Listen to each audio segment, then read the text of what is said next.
শীতকাল পড়ে গেছে গাইস, আর আমিও এসে গেছি। আমি হলাম পালং শাক।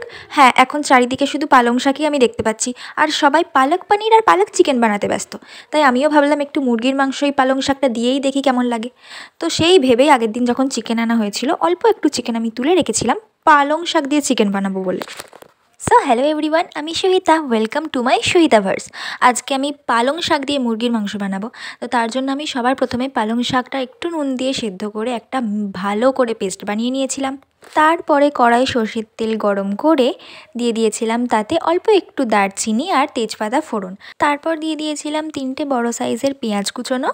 তারপর সেটা ভালো করে নেড়ে চেড়ে ভেজে নিতে হবে, মানে একদম লাল লাল করে ভেজে নিতে হবে। এরপরে যখন পেঁয়াজটা ঠিক এইরকম অবস্থায় চলে আসবে, মানে একদম নরম হয়ে যাবে, তখন তাতে আমি দিয়ে দেবো চিকেনগুলো। দেখতেই পাচ্ছ আমি এখানে কতটা অল্প পরিমাণে চিকেন নিয়েছি, কারণ আমার কোনো আইডিয়া নেই এই জিনিসটা খেতে অ্যাকচুয়ালি কেমন হবে।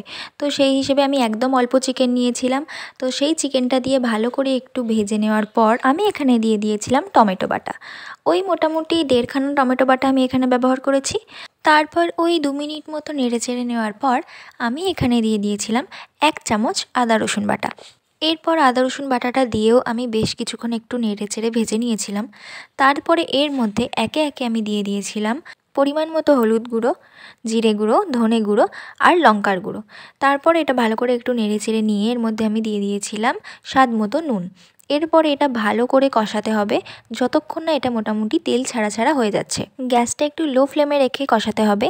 তারপরে যখন মাংসটা ঠিক এই রকম পর্যায়ে চলে আসবে, এই যে দেখতেই পাচ্ছ মশলাটা তেল ছাড়ার পর কতটা শুকনো শুকনো অবস্থায় চলে এসেছে, এই অবস্থায় আমি দিয়ে দিয়েছিলাম ওই যে পালং শাক আমি বেটে রেখেছিলাম সেই পালং শাক বাটা, আর সেই পালং শাক বাটার বাটি ধোয়া জলটাও আমি এখানে দিয়ে দিয়েছিলাম।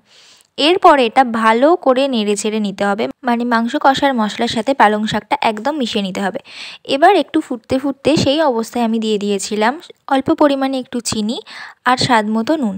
নুন কিন্তু আগেও দিয়েছি, সেই বুঝে নুনটা দিতে হবে। এই চিনি নুনটা ভালো করে মিশিয়ে নিতে হবে, মানে কন্টিনিউ নাড়তে থাকতে হবে যাতে নিচে থেকে কোনোভাবে ধরে না যায়। এইবার যখন নাড়তে নাড়তে এটা এরকম অল্প অল্প ফুটতে শুরু করে, সেই অবস্থায় আমি ঢাকনা চাপা দিয়ে দিই। গ্যাসটা লো ফ্লেমে রেখে আমি মোটামুটি 10 মিনিট মতো ঢাকনা চাপা দিয়ে রেখে দিয়েছিলাম। মাঝখানে শুধু খুলে একবার নেড়ে নিয়েছি।